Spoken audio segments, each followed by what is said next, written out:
All right, Phil, how's it going? Good. How you doing, Carson? Doing good. Doing good. I'm back to coffee today. It's Saturday, Oh, so back to I coffee. love myself the coffee. I've been off coffee for about a month and it feels weird. I don't know.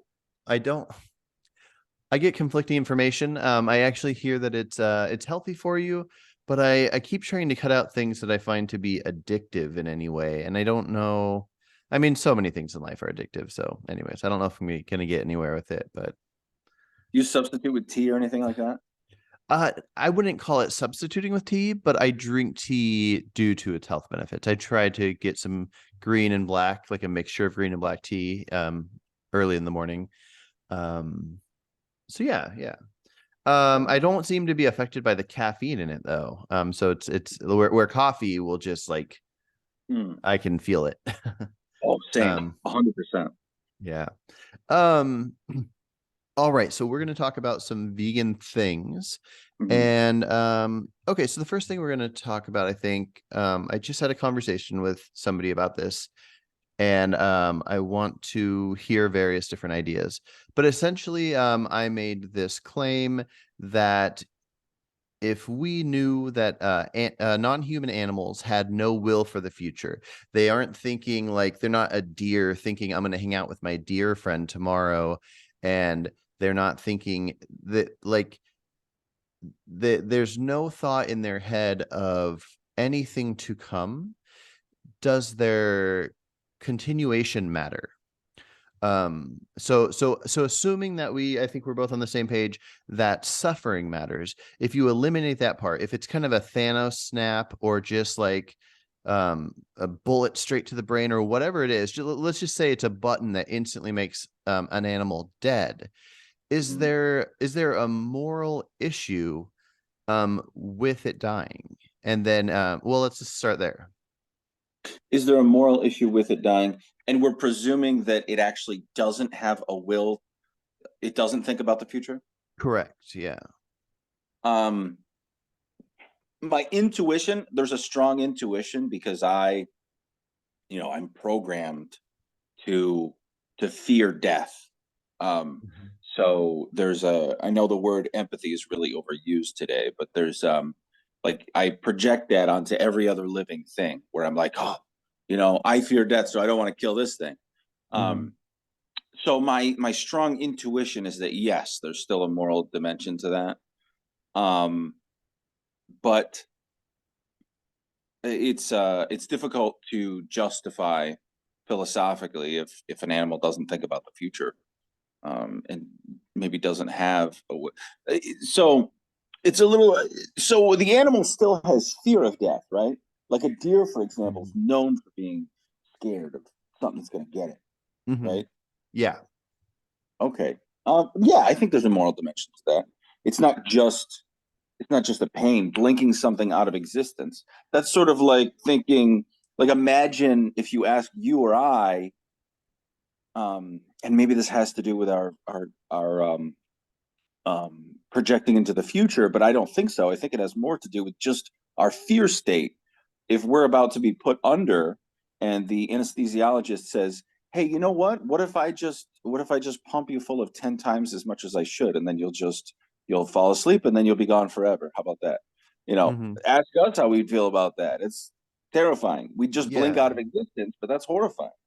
Well, I feel like my only answer to that, the only reason I would say no, please don't, please don't pump me with too much, is that I want to live. Like I have, and I don't know if there's a difference between that and an instinct to not to recoil from harm. Like Mhm. so, I don't know if what we would call it because I mean it depends on if we think there's a free will or not. If the instinct to run away from harm, like a deer hearing a noise and running, um, is the same as thinking I have things I want to do in 5 years, 10 years, 20 years, and we're just on an advanced version of that, then yeah, maybe I'm wrong. But the only thing I can describe, because if I didn't have a will to live, like if I not a will to live, I think a will to live might be more like the instinct thing. But if I didn't have a want for the future, if I didn't have like tomorrow I want to achieve this or do this thing or continue, um, then I don't think I would. I would say, sure. I mean, I could die now, or if I don't die now, I could die tomorrow. Like I'm fine dying whenever. Okay. Um, I'm trying to, it's difficult to sort of parse one's own, to study one's own emotions and one's own motivations. But that I think all of my will to live is, I have plans for the future. I want to do this, I want to do that. I'm looking forward to when my wife gets out and we can get something to eat together. I'm looking forward to plans from the future, um, raising my children. Um, but I think at the core, even if all of that's gone, my the reason I would tell that anesthesiologist is absolutely not, is because I'm simply terrified of not existing. Mm, Um, so for me, that's where it comes from. So I would say yes. Now, but that sort of dovetails into, like, what if we do it the opposite way? Like, what's the difference between blinking something out of existence versus never allowing it to exist in the first place? So there mhm. are, hypothetically, an infinite number of possible organisms, including you, me, all of the aliens in the universe, all of the animals on the earth, whatever, that that there's an infinite number of permutations of individuals that could exist. So is it wrong to not allow all of them to exist maximally all the time with as much pleasure as possible? And that's sort of confusing. Like, I don't know how to answer that question. Mhm. And I you know I think that once something either does exist or, crucially, will exist at all in the future, then we have an obligation to it, Mhm. including even if it blinks out of existence, to make sure that doesn't happen. And this is Mhm. just, by the way, this is just my instinct. I don't I don't have a presumption of really having a strong kind of philosophical basis for this Yeah. position I'm holding right now. The obligation, would it be an obligation based on that animal or humans wants? Like we wouldn't have an obligation if, let's say a human it, in sound mind wanted to die. They just wanted their life over. They were suffering from some cancer that was incurable. Would we have an obligation to not let them blink themselves out of existence, or is the obligation just for not getting in the way of their wants? Well, I want to go back one step, and then I'll come right to that. Hmm. My Though I feel as if the critter, whatever it is, that experiences fear, and an aversion to harm, I have a kind of empathy for that, because I am afraid of harm. I have an aversion to harm, a fear of death. And so I feel like I need to treat this animal the way I would want to be treated, you know? Hmm. So if there's no other reason to do otherwise, and that's what sort of goes into veganism versus flesh eating, Hmm. So I would want to make sure that animal is, I would have a motivation to treat that animal well, to not blink it out of existence, to not kill it. Um, when it comes to, oh, I forgot what I was about to dovetail into. Your question. The question was, because you said we have an obligation to anything that feels this way. Is it an obligation to not get in the way of their wants, or an obligation to keep them alive and from It's suffering? not. It's not that it gets what it wants. It's that it's just that fear of death is such a strong instinct that I have empathy for that specifically.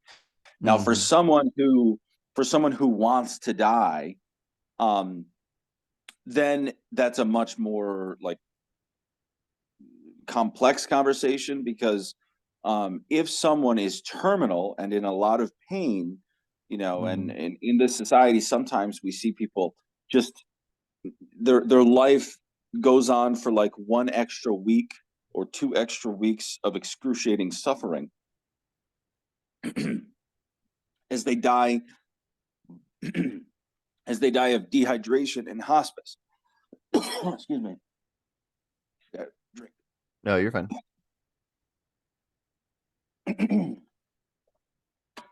As they die of dehydration in hospice. Um, so that it absolutely makes sense to say, okay, they're gonna either be tortured to death over 2 weeks, or we can have them have a more peaceful passing right now. That makes sense. But if someone wants to die because they're they're neurologically convinced that like life is pain and everything's horrible, and then if you give them a vitamin supplement, suddenly they don't feel so imbalanced, they don't feel so depressed all the time, and they're actually feel pretty good about life. That what it actually is, they are wrong in some sense. They are wrong about what they want. They don't Yeah. want to die. They want to feel like they don't want to die. Yeah, fair enough. Fair enough. Okay, well, let me bring it. It's funny. You mentioned something I was about to bring up, but let's imagine that we could prolong somebody's life, and I don't mean in making them healthy, but let's say that were godlike. So let's say you were gonna die at 100, and I could just press a button and make you live an extra week. But let's say you don't want to, and you were naturally going to die at 100. The fact that I guess we could base it off the idea of experience being a good thing, and let's say pleasure being a good thing. The fact that there could be some good experiences and good pleasure after that 100th birthday you were going to die on, for the Mhm. week I'd keep you alive. Does that does that make it a good thing that I kept you alive, even if you didn't want to die early, you just specifically wanted to die at 100? Um, I actually tend to try to buck the natural instinct for loss aversion, for the idea that taking away something is worse than not giving something. Mm. So because of that, I would view it the same way, and I would ask, well, what are the details? Does the person not have a high quality of life because of um, the vitamin deficiency issue, or do they, and that's why they don't want to live beyond 100, or is it because they um, life is suffering in some sort of a more of an irrevocable way, and so they want to end their suffering in a way that their suffering cannot be ended just by some other method Mm. other than ending their life. Um, so I tend to try to buck away from the instinct of saying that no, this is categorically different. I try to say no, it's not that different. And I think that you probably have read Sam Harris's Moral Landscape, right? Because Yes. I know you're a fan of his. Hmm. There was, if you remember, in one of the chapters in there, he talks about a pill um, where I don't know what aspect it was. I don't remember if it's making a person happier or more intelligent or whatever it is. Or no, it's I believe it was about psychopathy maybe, but you can give someone a pill and they're I wish I'm remembering it correctly. Maybe you can help me, but Hmm. it was they're born in some way, and is it worse to to fail to give someone a pill that makes them, let's say, 10 IQ points more intelligent, or to give someone a pill and that makes them dumber? Like Mm. which is worse? And my instinct is to try to treat it the same, because I think that we have this irrational instinct that loss aversion is uh is the more important thing, that hanging on to what you have is more important than getting something new. Does that Gotcha. answer? Yeah, yeah. Well, it made me want to make the hypothetical more detailed. So, but yeah, I think that is fascinating what you were saying. But okay, so let's say let's say you could live, let's say you were going to live forever, and you were going to there's going to be plenty of pleasure. There's going to be no downside, no suffering, but you just don't want to live forever. Now you could call that based on that you consider living forever suffering, but let's just say there's no reason to call it suffering. It's just that you've been around for 500 years, but everybody else is dying at normal times or whatever, and you could actually decide, okay, I'm going to have my cutoff be 600. I'll go another 100 years, but I'm really like, I don't want to go on forever like this. Hmm. Would it be a good thing for me to press a button and make you live a little further than that 500, 5 or 600?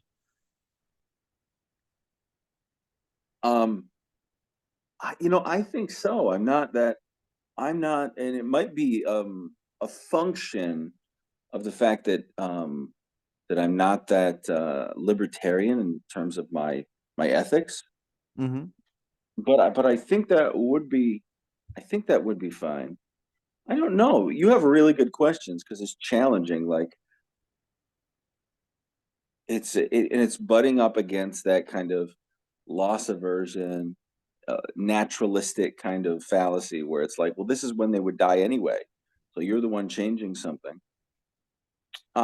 So it's interesting that you challenge me in that way because it feels wrong to force someone else to live longer than they otherwise naturally would, but I can't come up with an ethical reason why I would not say that, yeah, that's fine, you know. Hmm. In fact, that's the moral good. Well, I don't know if it Um, would be an ethical problem, depending on what you consider morally right or wrong. Like I'm almost at the point where I consider morals kind of only connected with suffering. mm, Please try to talk me out of that if there's room for it. But I almost feel like the idea of death isn't connected to morals. But because we want to live, we should group together with people that can decide we have these laws to prevent us from being killed and dying. I would say the immoral act would be the causing of the suffering. The being wiped out of existence is just something that we happen to know we don't want to happen, and it might mm, happen. Um, but since we don't want it to happen, we can say, yeah, so we have these laws and we have this prison, and if you kill somebody you go to this prison, so we can use our rationality to it to protect and prolong our lives. But the moral aspect, I wouldn't even say it's immoral to keep them alive, aside from maybe the suffering that would come from keeping them alive if there was suffering, but I guess there's that not in my hypothetical. well, that's exactly where I was going with it because if someone if this person's supposed to die, I don't know, what was it, 1,000 years, and we're keeping them alive for another 500, or whatever Yeah, it is, any amount, yeah. any amount, yeah. Um, if they want you to not do that, right? They would feel right, maybe almost like they're being sentenced to Hmm. continue to live. So even if they just casually like, I don't care if I live or die or whatever, and maybe I'd prefer to die, and then I flip that switch and force them to live another 500 years. If I am causing suffering, which I'm not may not be causing any physical suffering, but if they're not getting their way, then at some point I would start to make them suffer, right? Maybe not, but Yeah. it sounds like if they really don't want to live another 500 years, then I might be causing them suffering by continuing to re-up their life and cause them to live another 500 years, right? Hmm. Yeah, yeah, or at least maybe it would even be considered some form of enslavement if the only thing preventing them from dying is you using your godly force to keep them alive. Then whether even if you're not enslaving them to your area of where you're at, you're enslaving them to life. Hmm. And so that's kind of an interesting look at it too. Yeah, and you know what this reminds me of? My thought of one of the things I was kicking around ever since I was a kid. was the idea that one of the most tyrannical acts that we do, and I'm not saying we shouldn't do it, but one of the most tyrannical things that we do as human beings is decide to have children. Now, I'm not Mhm. an antinatalist, right? So I think it's a funny kind of thing that I'm about to have a kid myself, but it's a funny kind of thing that we're forcing someone into existence. And because we're forcing that person to exist, they didn't ask to exist. I feel like we have so much of an obligation to make their life as worth living as possible. Mhm. Um, so I do think it's a tyrannical act to just boop, you're gonna live another 500 years. Um, and it implies that if you do that, then you should do what you can to make sure that within reason to make sure that their life is worth living. Mm. So Gotcha. Yeah. Uh, interesting. Yeah, because I don't have anything against the idea of having children, but I do think it's complicated, and I think you're right. You're right, with a lot of elements that you say about it. But I do think it's wrong to force anything on anybody, in kind of any way. Yeah, yeah. So yeah, can I any can kind I of jump in right there? yeah, yeah, for sure. Um, Yeah. so so when you say force something onto someone, it is true that when we have a kid, right, we didn't force life onto that person because they didn't exist yet.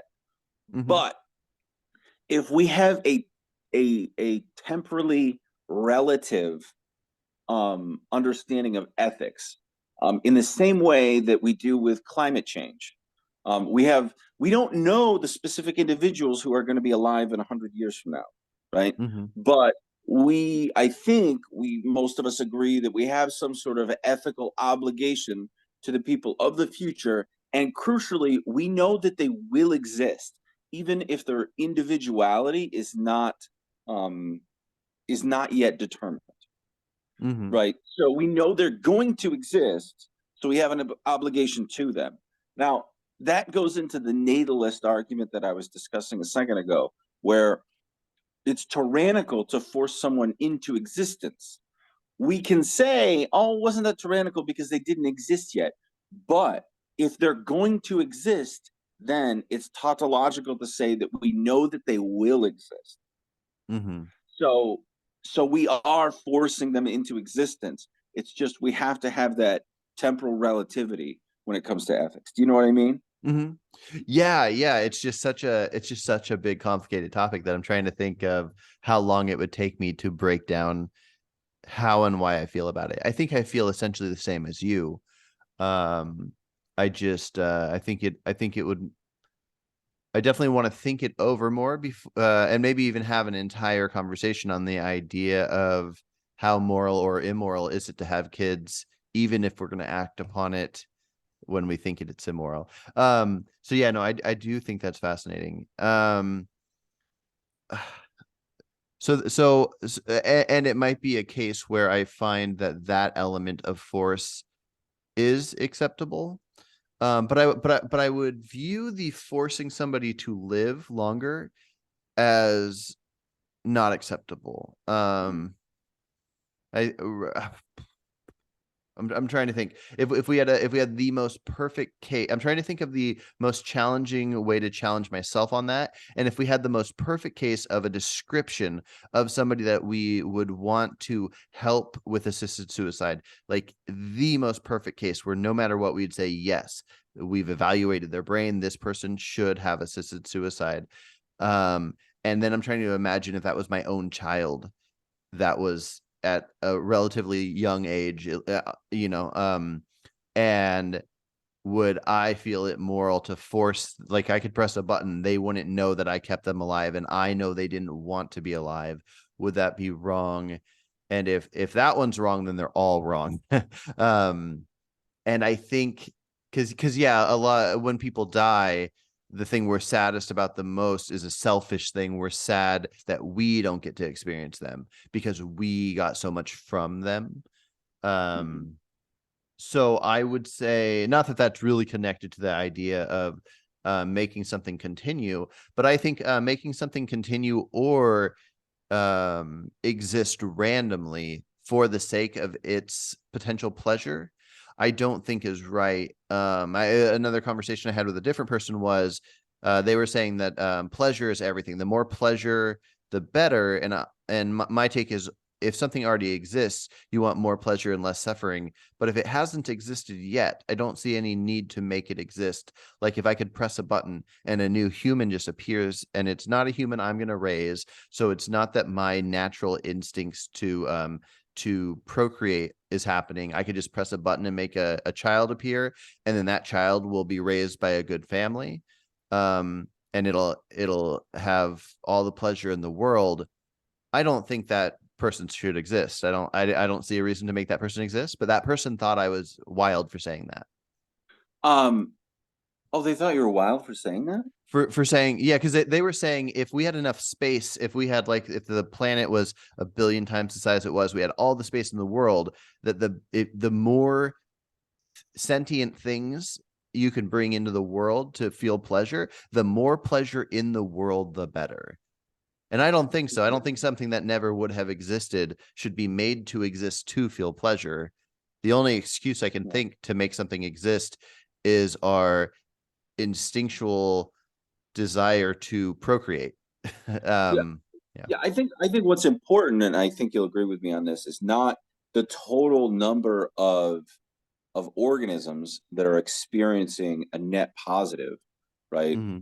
Or the total number of positive experiences in the universe. What's more important is the average experience in the universe being as positive as possible.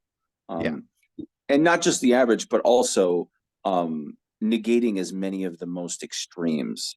I know that Mm-hmm. extreme lows, um, and I know that this was another thing that came up in I think the same general area in the moral landscape was what if everybody the universe was a net positive for experiences, but the price to pay for that was a certain number of beings being subjected to unimaginable suffering. And that's something we would also want to avoid is even just a couple organisms experiencing unimaginable suffering. You know, Mm-hmm. uh, hopefully. Yeah. But just to back up, I don't think it's whether or not this is sort of a point I was getting to with the natalist point is that I don't think it's whether or not something exists already, but relative to our confidence that it either does exist or will exist, you know, Mm-hmm. and that so that we'd have an obligation to those people 100 years in the future, um, whether or not we know who they are or what they are. Mm-hmm. Okay, well that brings an interesting question to mind then. So if somebody was going to die at like say 100 and they wanted to die, and you were saying that you think it would be good to force keep them alive, if they were going to die anyways and you force kept them alive, you essentially, in my mind I think so, pressed a button that made the new person arrive, like I was talking about, where a person that never existed arrives. Because this person, if they were going to die, then keeping them alive is essentially just making another new person that just happens to be exactly the old person Yeah, um I follow you 100%. Yep. exist.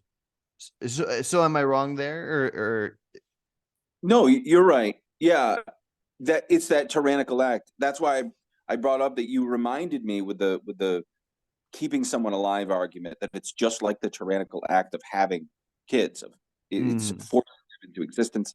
Only in this case, what makes it more interesting is that you actually have someone who is already alive and can have an opinion on the topic. Um, mm, so a specific opinion yeah. that's already knowable, because the future person that you're bringing into existence now, they also have an opinion on the topic. We just don't know what that opinion is yet. Mm, Whereas the person we're keeping alive, we can ask them what their opinion is, and if their opinion is, well, I'd rather not live another however long, it's even more tyrannical to say, okay, we're going to do it anyway, we're going to have you live longer anyway.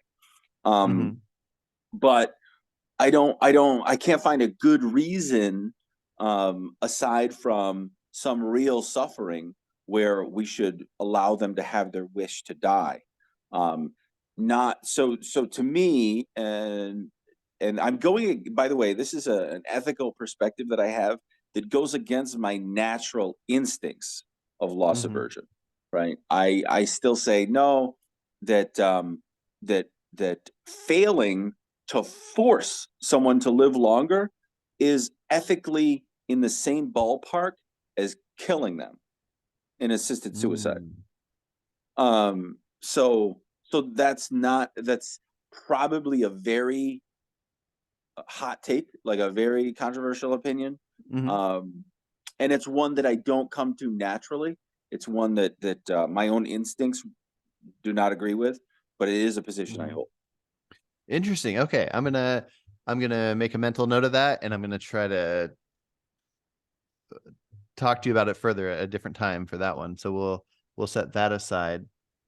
Yeah, that's very interesting. So what this ended up leading to in the conversation I had with this other person was they were trying to see if they could figure out how to connect the idea of if an animal didn't have an interest in living in the future, then how would that work with a human? And what it ended up leading me to say, which probably sounded really, really wild, is they brought up this example of you're out in nature, so there's no laws from society, and somebody's about to kill this person that's maybe mentally challenged, but we Mhm. know scientifically that this it's not just that any mentally challenged person would feel this way, but that this mentally challenged person has zero interest in the future. They have zero care to live. They wouldn't even be able to think of any idea of living. If that person was going to kill them, would I want to prevent that? And with those exact parameters of knowing exactly what is in their brain, I went ahead and went with that. I wouldn't be too bothered by the death. And maybe I'm wrong there, and maybe I'll be convinced otherwise. But Mhm. um, but yeah, what are your thoughts on that? Okay, I 100%, or at least I 100%. I don't want to be too overly presumptive, but I believe I 100% understand where you're coming from. My issue would be not that isolated, um, that that isolated case, um, but we'd have to also say that all of the rest of the world would not even know that this occurred. Then I would say, okay, I think ethically what you're saying would make sense, because my immediate concern for that is the way that that would be perceived by the rest of society, as Mhm. like a murder is a murder, a very deontological view of what happened, um, a violation of the sacredness of a human being allowed to live, even if it's a human being that is not, you know, so profoundly handicapped that they don't appreciate or value their own life. Um, Mhm. that there is still some something that is deeply destructive of society, of killing a human being in that way. So Mhm. that's my instinct there. Yeah, for sure. And I think that was part of it was that there would be nobody that could be affected by it. Because I think that would have an impact on it as well. Sort of. But yeah, like and that's why in this conversation I separated the idea of being out in nature versus being in a Oh, society. Because when you have that your makes sense. yeah, when you have your laws in society, um, you need that protection to a certain level where it does not matter how capable the person is, because part of it was I was trying to answer the question of why would it be morally wrong to humanely kill like an infant, because infants wouldn't have a want for a future. And I didn't have a good answer, so I told him I'd think that one over and get back to him, and I still don't have a good answer. aside from within a society, you want to protect, like we create the society to protect ourselves, to have a government that will protect us. And if we don't protect every living member of the species, then we leave room for us not being protected ourselves. But out in nature, I really don't know. I don't know what my answer is for that.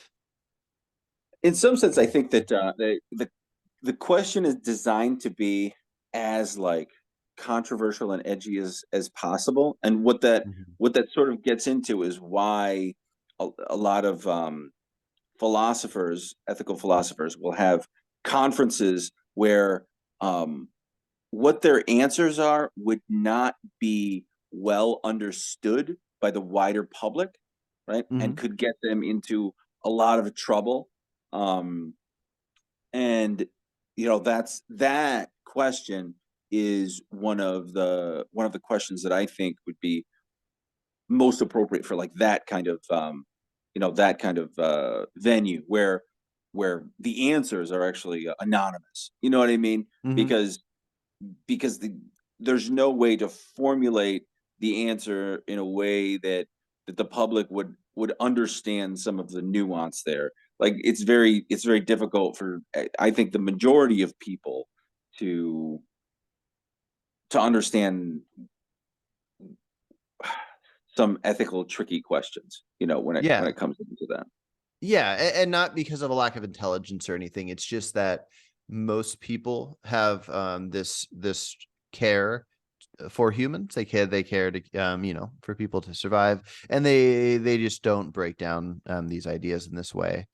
Um, but yeah, let me throw out this other idea, which is it's not too far from what we've already talked about. But so let's say that we had a person that they knew they had no care. They have no care to live. They don't want to die necessarily. Like they don't want to die. They're not against dying. They wouldn't care if they died tomorrow, the next day, the day after that. They're like, I'll hang out for a bit, but honestly, if you want to kill me and because you're hungry and want to eat me, go for it, and whatever.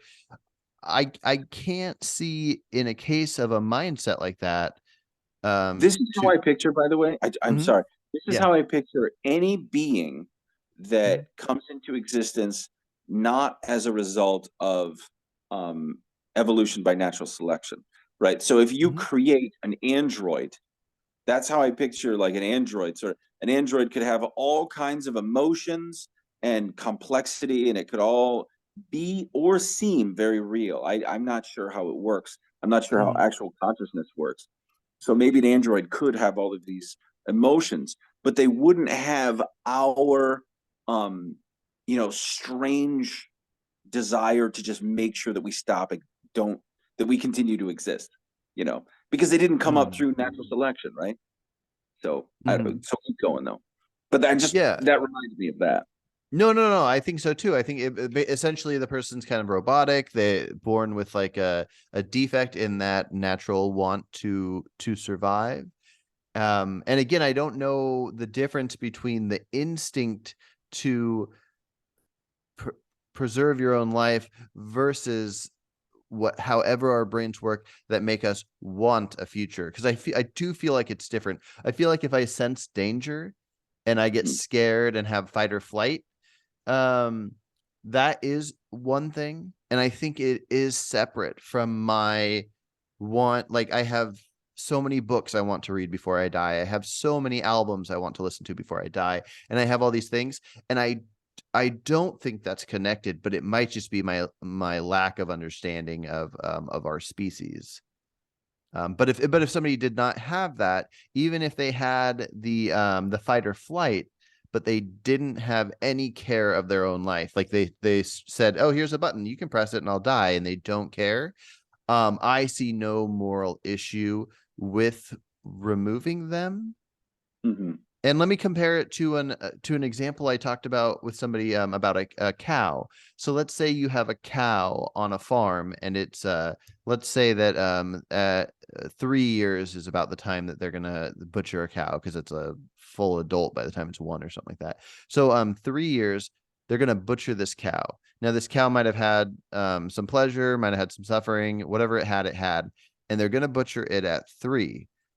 If somebody said, hey, can you let that cow live one more month and let it have the greatest time and experience all this pleasure, and then you kill it the exact same way you're going to. So let's say it's like the most humane way possible.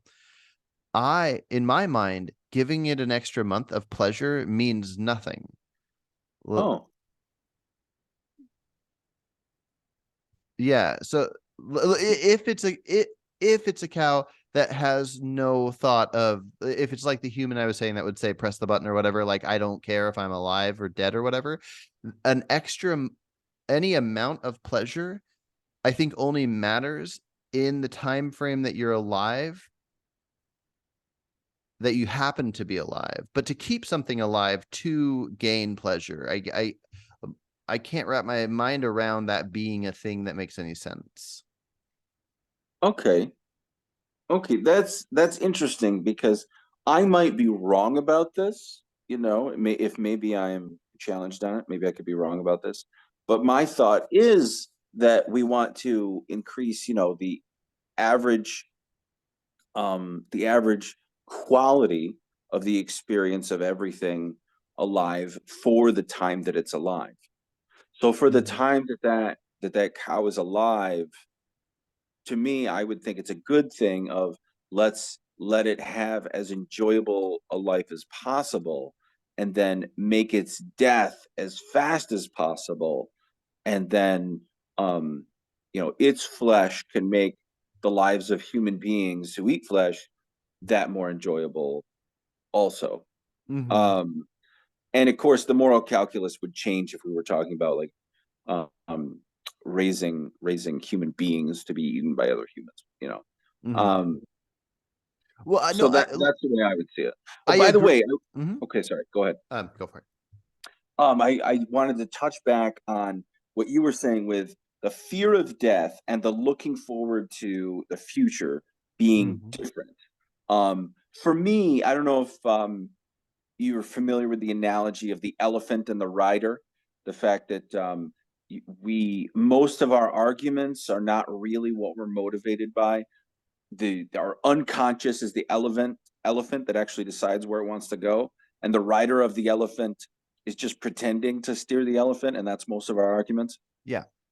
I do want to do so many things before I die, to go places and read books and try dishes from around the world, and build memories with my wife and kids. Um, but I see all of those as only arguments of the rider. And the elephant is Mm. really the instinctual fear of death, and that's where um, the desire to not die really comes from. It's all Mm. the same as that feeling in my chest. Is this it? Am I going to take a dive for the carpet? Mhm. Or walking down the street. Is this man going to suddenly pull a gun and kill me? Or is there going to be a tiger around the corner? Is that rope a snake? Mhm. That's really the motivation. Well, But maybe the difference. Oh yeah, go for it. I didn't want to go too far because we were headed down a Mhm. headed Oh down that yeah. conversation. I No, I already know interrupted. exactly where we were, and I'll go right back to that in a second. But maybe the difference between us and let's say other mammals is that we have a rider where they only have an elephant. And not that a rider's better or anything like that than an elephant, but maybe if they don't have that want, then the rest is just instinct. So our instinct to continue doesn't matter. Somebody explained it to me the other day, the reason why they don't view living or not living as a moral thing is because the difference between living and not living is our projects. So we have what we're going to do tomorrow and the next day. We might have this like amazing project that has some value, or a project that doesn't have value at all, and we're just prevented from continuing these projects. And so it's just this like stopping point. So even though that we there's something within us that we have evolved to keep our species alive, that wants to keep going. If we are prevented from going any further, I think it's just stopping these projects, which I think in a big sense do not matter. But considering that we're able to have that writer telling us these actions we want to do, I think that's at least reason enough for us to want these protections that we have in society. Um, where if animals, like if a cow or a deer or a mouse or whatever, if none of them have that feeling whatsoever, and they're essentially living robotically, like they have their natural instincts, they, like we'll see a dog doing some kind of weird act that only makes sense that it's doing because of what its ancestors did thousands of years ago, where it'll like lay down a certain amount of tall grass, or it'll like act as if it's covering its poop with dirt when it's really not, because Mhm. like everything's instinct. And I don't know if you had like, if you just like imagine this weird large space and there's a bunch of, let's take a random animal like raccoons. You had a bunch of raccoons, and a bunch of other raccoons kept appearing, and you could just point at some and then they would just blink out of existence, and then new ones would show up and you could point at ones and they'd blink out of existence. um Depending on what's in their brains, I don't know if any of that matters. I don't know how many there are matters, or if they're blinking out of existence. I know suffering matters. I think I do. I think I know suffering matters, but I don't know what I would need their brain to be doing for me to think it matters if they continue. Mhm. Um, and I don't. And Yeah, yeah, yeah. I can continue with that if you want, because it almost is I know you're with me on this, and that is that, and if we blink a person out of existence, then their brain isn't there to suffer anyway. Their Mhm, brain isn't there to have a rider and to come up with all of these reasons about why they want to live for the future. So does it matter any more or less either? mhm, It's that's a really hard question. Um, so I don't have a good solid answer. It mhm. sounds like toward the beginning of the video, I think we made, or you were asking a similar question, and I don't have, I'll give you the same answer now as I did then. That's a really good question that I don't have a really well well constructed answer for. Yeah, Um, yeah. Well, I'll have one little thing to cap off this idea, and then maybe we'll talk about this one in the future too, because I have a lot of ideas to talk about the pro and anti-natalism that we were talking about earlier, and we can talk about this one in the future too. So I think maybe that there isn't a moral issue um with um with ending a human either, but because of the writer, it gives us reason to want that protection, so we create a society and have that protection. But outside of that, maybe the rest doesn't matter. But it's a lot. It's worth thinking about for sure. But okay. So I'll backtrack to what we were talking about with the cow. So 3 years old, that's when a butcher's going to butcher it. And then I was saying the extra month of pleasure doesn't matter as long as that cow doesn't have a will to live or care of the future. And then you were talking about, as long as it's alive, the more pleasure the better, the less suffering the better. And I completely agree with you. But like, so let's say that it was going to die. I don't view that extra month as the time it's alive. It's just the time that it could be extended to live. So if it was going to be butchered at 3 years, and let's mhm. say that there is no chance that they would butcher it a month earlier than that, then then how would I? Oh man, I did have a thought and I think I lost it. Dan, Dang it. Um, what was I gonna say?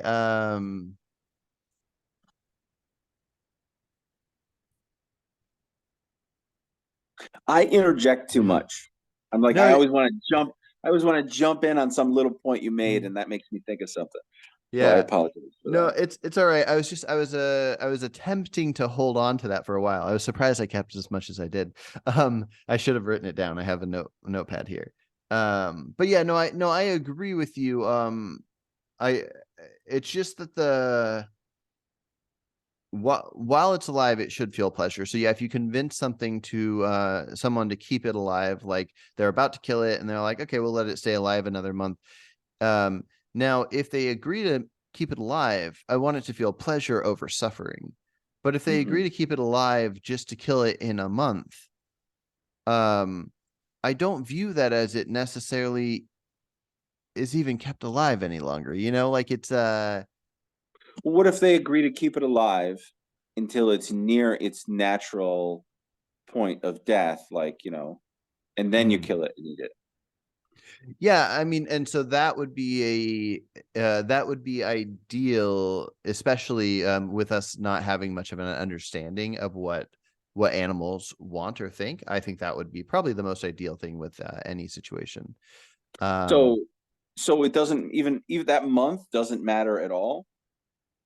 um, I think the month or going up until its natural death time matters based on what its thought process is. I Mm, think. But I mean, my go-to is just to let all animals live out as long as they live. Don't mess with things, especially non-human animals. They can just live on their own and do their own thing. mhm, Um, but as far as if it's right or wrong, I think it probably depends on if they have that will to live, because what would we describe as the wrong thing happening? um like you could say taking it out of existence, but you could say anything's a wrong thing. But what, so if I was going to describe why suffering is bad, it's because how we define suffering is it's something that we don't want and it is being forced upon us. um mhm, and so to make it immoral, you are intentionally causing suffering to something that does not want to suffer. mhm, And so that element makes sense. um Now, if you're intentionally ending the life of something that doesn't want its life ended, then that would fit into the category as well, which is why the question kind of is, does it not want its life ended, or does it just have the instincts to um to keep from dying, but it wouldn't have the thoughts to care if it was snapped out of existence? Yeah. okay. But that, I think, boils down to where we have kind of a polite disagreement, where I don't actually have any particularly value toward the higher thoughts of I want to live. To me, it doesn't Mm, matter as much if a creature can say I want to live, or at least I don't think it matters as much to me. mm, A lot of the positions I hold, I only hold until somebody can, point out to me that they don't make sense, you know.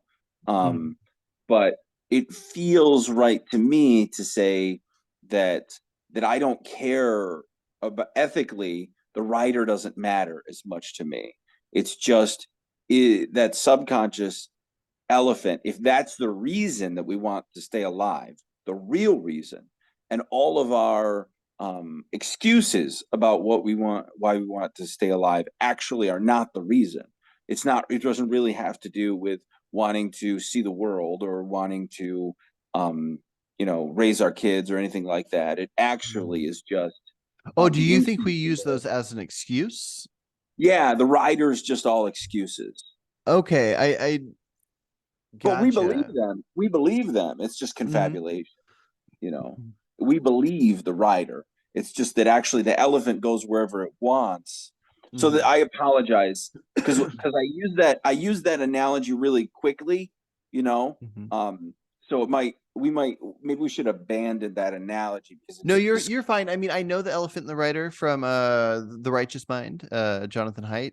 Um, Yeah. but I think I was just mixing up elements. So I was viewing it more so as an intuition versus our reasoning. And so I was viewing the elephant as the intuition, that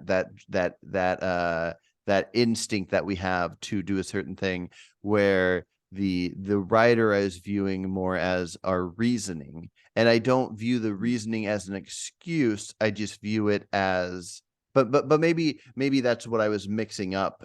So the writer is not reason.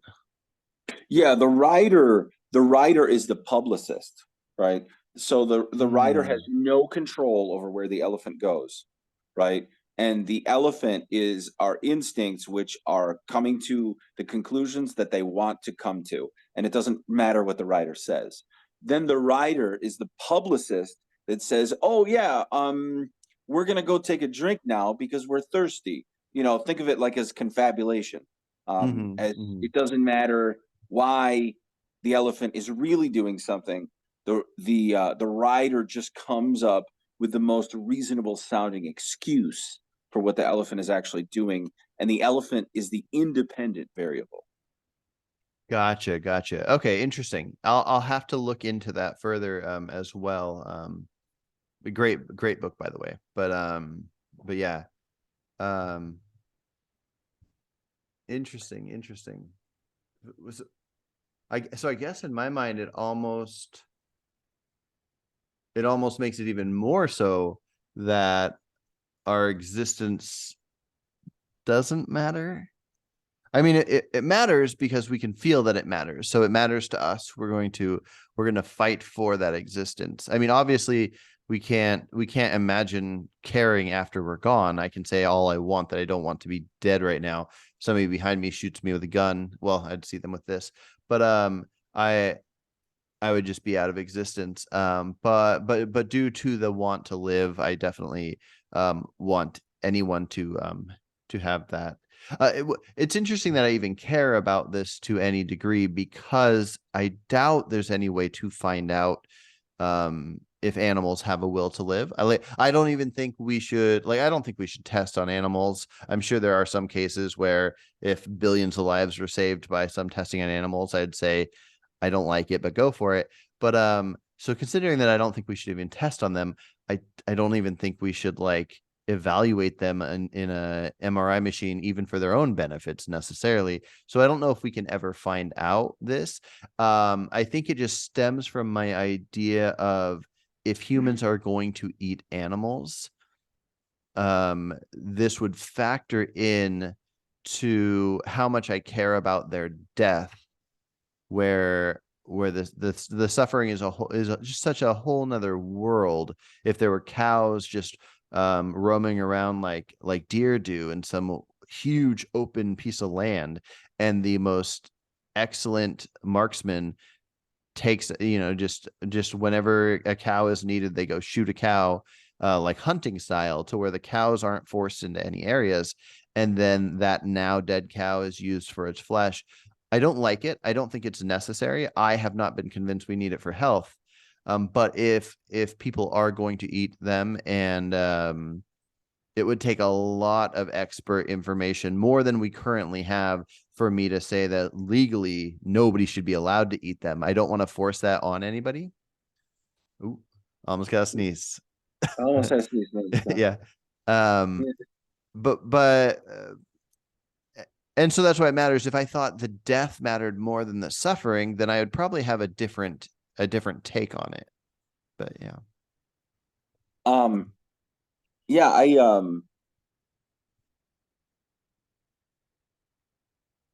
where I think we talked about that before. Where sorry, I was distracted by my sneeze. Yeah. But The but cow yeah, the cow in the wild, or yeah. It's more ideal, and that's why we talked about the hunting. Is it's Mhm. more it's much more ideal to be a hunter.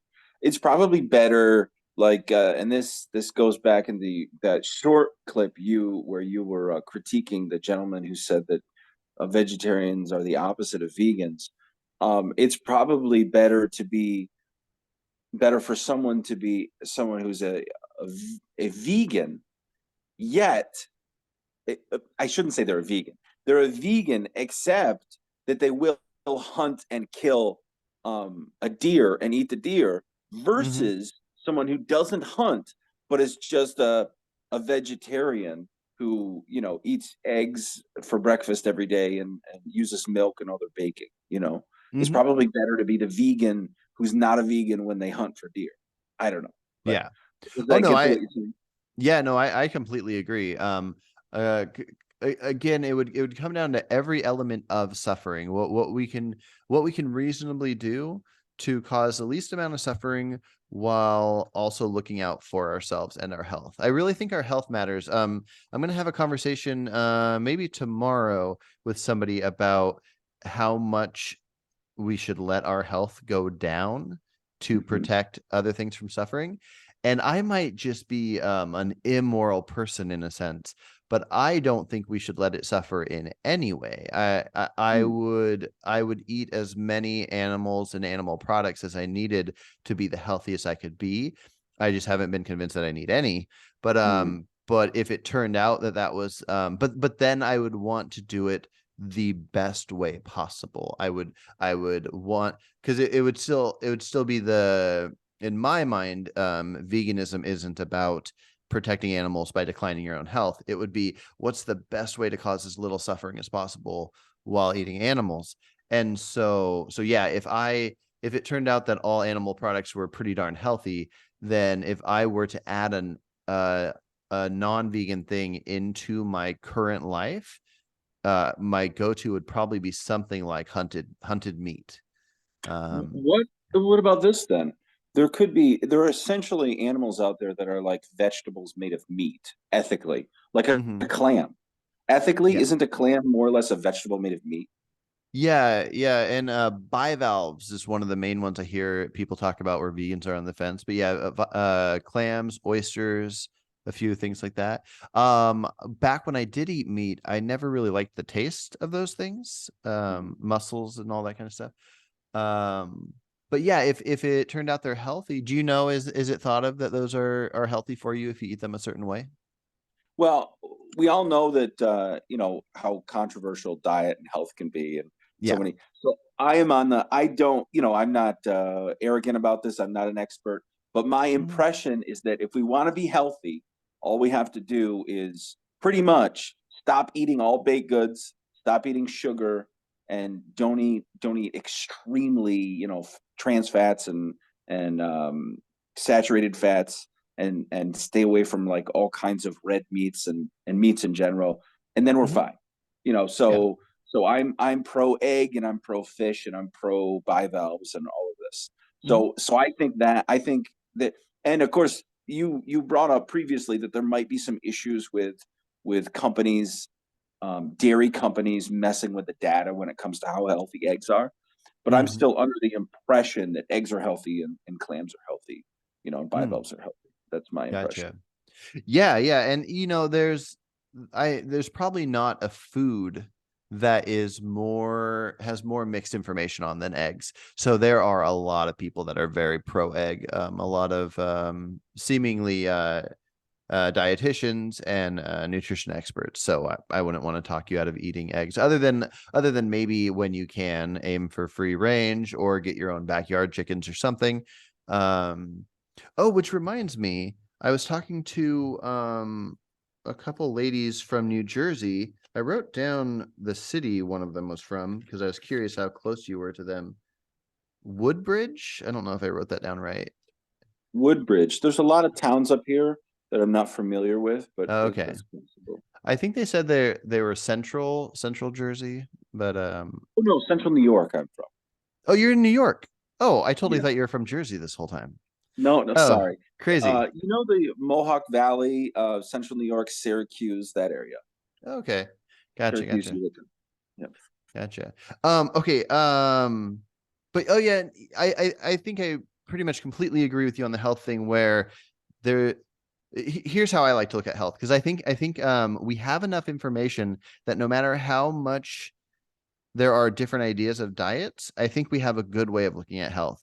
If you take all the main ones, you take like keto and paleo and whole food veganism and Mediterranean, all these, instead of realizing their differences, look at what they all agree on. If every Hmm. single one of those says don't eat an Oreo, stay the hell away from an Oreo. And Yeah. and so some might say eat meat, some might say like don't eat oils, but then Mediterranean will say drink all the olive oil you want. Yeah. If you look at all of those and you say I'm gonna accept anything all of these say, that still leaves out all the processed garbage, anything that comes in a box, people, anything that's processed to the level where if you left it on a shelf for a year, it's going to look the same. I don't know if you've seen those things where they'll take like a McDonald's French fry just sitting on a shelf for like a couple of years. It doesn't change its look because It somehow doesn't mold. it Oh doesn't my mold. word. And I don't know how you can make something like a potato not mold, but it must just be how it's processed. But yeah, that's kind of my go-to. So I don't eat animal products. But if I did, it would be the animal products, but not the processed ones. And then it would be fruits, veggies, nuts, seeds, and all the things. I'm trying to be really healthy right now. And so I'm just making all my own food. I don't get anything that's pre-prepared pretty much at all. And I just take, I'll take grains, I'll take nuts, I'll take seeds, I'll take whatever. Last night I made this pretty awesome salad where I took whole cashews, whole avocados, put it in my Vitamix, added some seasonings, made a dressing, and then put it on some romaine and added some like carrots and different things. But then I'll make like huge soups with all kinds of like beans and all the whole foods. And but yeah, I think that's kind of a go-to that a lot of people don't think about is if you look at all the diets in the world, whether they work or not, they they all have one thing in common, and it's cut out the processed sugar and all the junk and all that stuff. Mhm. So yeah. Um, but yeah, no, I might look into the whole clam mussel thing. I guess what it would be for me, because I think I align with you on the idea that since it's a natural thing that's just out there, it's probably not unhealthy for us because it's not a processed thing. And I don't think of it, it's not sentient, so I don't care about that element. I guess I just wonder if there's a nutrient in it that I don't get somewhere else. So like if I don't know if they're like high in like vitamin D or something like that, and I take a vitamin D supplement because I don't get any sun. You probably don't get any sun in New York, do you? Yeah, I mean, New York usually is terminally. People have these perpetually, I should say, people have vitamin D deficiency, Hmm. which I hadn't been taking, but I really should take. And actually, it was COVID that got me thinking about how important vitamin D is. Yeah. Don't vegans usually end up with B12 deficiencies? I know that Vegan Gaines ended up injecting himself with B12 because of that Oh, deficiency. interesting. So I don't know if vegans often get a deficiency. So the amount of B12 that you have when you're born lasts you a good while. So it's usually older people that are low in B12. But B12 can only be made through what's it called? Ruminant animals. And so like cows and sheep and stuff like that. And so as far as something that you could eat that we think of as food that we eat, so it does have to be made as a supplement. And like my wife's B12 levels were pretty low, especially when she was pregnant. But my B12 levels have always been really high. And I take a supplement just for fun. Um, but yeah, no, it's B12 is a pretty fascinating situation. Basically, there's an element in the dirt called cobalt, and when that's consumed, if a ruminant animal, when that's in their when they process it, it turned in their the gut bacteria turns it into B12 in their stomachs, and so it's throughout their bodies too. Where humans, we have the small intestine and the large intestine, and the small intestine is where we absorb all the vitamins and minerals. And so when we're eating food, all the vitamins and minerals in our small intestine will go into our body and we'll absorb it. But once something gets to the large intestine, you're not going to get anything from there, and that's where our bodies make B12. So the cobalt Mhm. that we would get if there was some dirt on some fruit or something, or there was if we were drinking water from like a river or something and it had cobalt in it, um our bodies would turn it into B12 in the large intestine, but we couldn't absorb it. And then that's why human feces and all primate feces loads of B12, but they can't absorb it. We can just make it and have it come out in our poop. You know, So one food that I actually commonly eat is um oh, shoot, it's the food of it's the foot of the bivalve, you know, begins with an S. Scallops. I eat Oh, scallops okay. all the time. That's one of those things where you there's often actually dirt in scallops, and it's annoying if they didn't Huh. wash it really well. It's not gross, but Hmm. if they don't wash it really well, there's a little sand in there, you know. Oh, gotcha. Maybe you get a little cobalt from that. I don't mind it. um Hmm. I don't mind that sometimes there's a little sand in there. But so would you consider yourself vegan if you went out and ate scallops and oysters and things like that? Yeah, so a lot of vegans are on the fence. When I hear people, even the most hardcore vegans, when I hear them talking about it, most vegans don't shame other vegans for bivalves and oysters and that kind of thing. Hmm. So yeah, I think most people, because the idea would be if it's sentient or not, but I think some people are on the fence.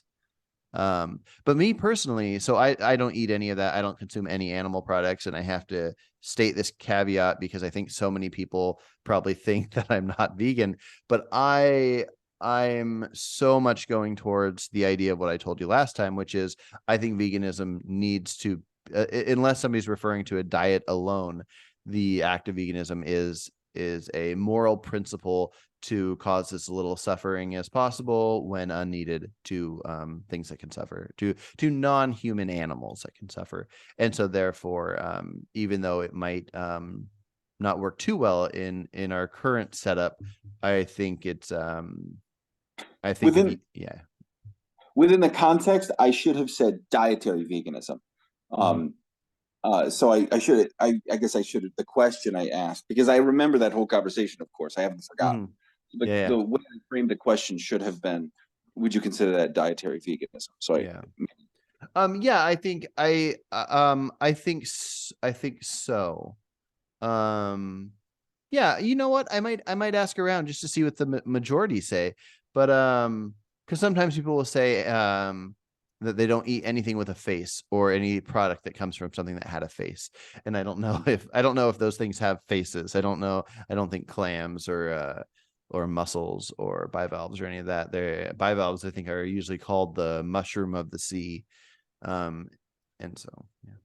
question on that. Do you think it's squeamishness then? They don't see something that has a face as food, like it almost feels like cannibalism to them? Mm, Because um I would say that octopi and cephalopods, that's the word I was looking for. Cephalopods don't have faces, right? Their mm-hmm, their opening is all the way on the bottom, which is both their mouth and their anus. They mm-hmm. don't have a face. They have eyes, but they don't have a face. Um, and what looks like their head is just actually their entire body. Oh, Um, interesting. so, yeah, all of their organs basically. It's like they're what I what would think be our thorax. I think the face thing is just a thing to say because it lines up with almost all animals. But I think for the most part, most vegans and probably even most vegetarians, um, they've seen slaughterhouse videos. They've witnessed animals suffering. They are aware that animals can suffer, and they just have high levels of empathy, higher levels of empathy than their taste buds happen to be. Mhm. Um, and I don't know what this means. I don't know what the answer is because most movements and things that happen, certain people do it, and then other people witness it and go, you know what, I think they're right, and go along with it. And because I don't think it makes one person better than another that they were born with this like radical empathy, that they just are a person that has radical empathy, and then somebody else that doesn't. Like so yeah. So so it's pretty wild. I don't know, but I also don't. One thing that's kind of interesting. I think I've learned recently that worms don't have any. They don't feel any pain at all. And I don't know if I've told you this, but my pretty much my whole life, whenever I see worms out on the street because rain makes them like, I don't know how exactly it works out, but the rain makes them like come out whenever it rains. The streets are covered with them, and I feel so bad that they can't get in the dirt they want to get into because it's cement. So I'll pick up couple dozen worms every time it rains and I see worms in the street. And even now, after I learned that they don't feel any suffering, and that's what I care about, the suffering. Um, and even if I did care more so about death, it would be the death of something sentient that can suffer. And I shouldn't care, but I see them moving around, and I know that their goal would be to go in dirt, and they can't because it's cement. So I still pick them up. And so I don't. You talking about the squeamishness? This is kind of opposite of squeamishness because most people wouldn't pick up worms. But I don't know what it is in my mind that would choose this. But it's also at a level where I'm not going to throw off my entire day. If I have to get somewhere, I'll pick up a couple and I'll see others out there and I'll leave them. But yeah, it's kind of weird. No, I totally agree. Although I would just say you mean like they don't. I don't because I don't know how worms work. The fact that they don't experience pain would not be as important to me as the second order suffering, right? So suffering because of the pain. Where like we know, I believe that fish can experience like pain but don't suffer because of the pain. I don't know. I'm no expert, Hmm. so maybe I should just shut up. Um, I'll shut up about that because I don't know what I'm talking about. I will say that that reminds me of an exchange that I had with my cousin's ex-husband and her brother, who's also my cousin. So Mm-hmm. the individuals don't really matter that important. But anyways, my cousin's husband was who's a decade and a half ago they got divorced. So um, he was talking about when he was catching frogs to make frogs legs. Um, and so he caught a bunch of frogs, and he was basically at a point where he just like lined them up and was executing them, you know, Mm-hmm. to then because you could strip them off and then clean the frog legs and then go to cook them. And he got to one frog, and it let out that noise we're all familiar with, like the sourful, where like Mm-hmm. right when he put the knife up to it, and he just couldn't do it. And he let it go. And Oh. my cousin, who's his brother-in-law, was like, "Why? Like, why didn't you let the others live?" And I got it 100%. It was that you want the meat, you want to eat the frog legs, but sometimes it's not supposed to be rational. You're not supposed to treat everything the same. It's just that frog pleading for its life got to his heart in that moment. And he said, Mm-hmm. okay, I'm going to have mercy on that frog. And that's what I get. And it's not about logic. It's just about at an emotional level. And then that's why you're anthropomorphizing these worms and picking them up because you don't want to see them killed. You know Mm-hmm. what I mean? It makes sense to me. It makes perfect sense to me. It doesn't have to be rational. It's really Yeah. more about you and the way you relate to other things. Mm-hmm. For sure. For sure. Cool, man. Well, I think we're running out of time here, so it's a good point to stop this one. All right, brother. Um, but yeah, it's been good talking, and I'll talk to you probably next week. All right, see you then. All right, take Bye bye. care.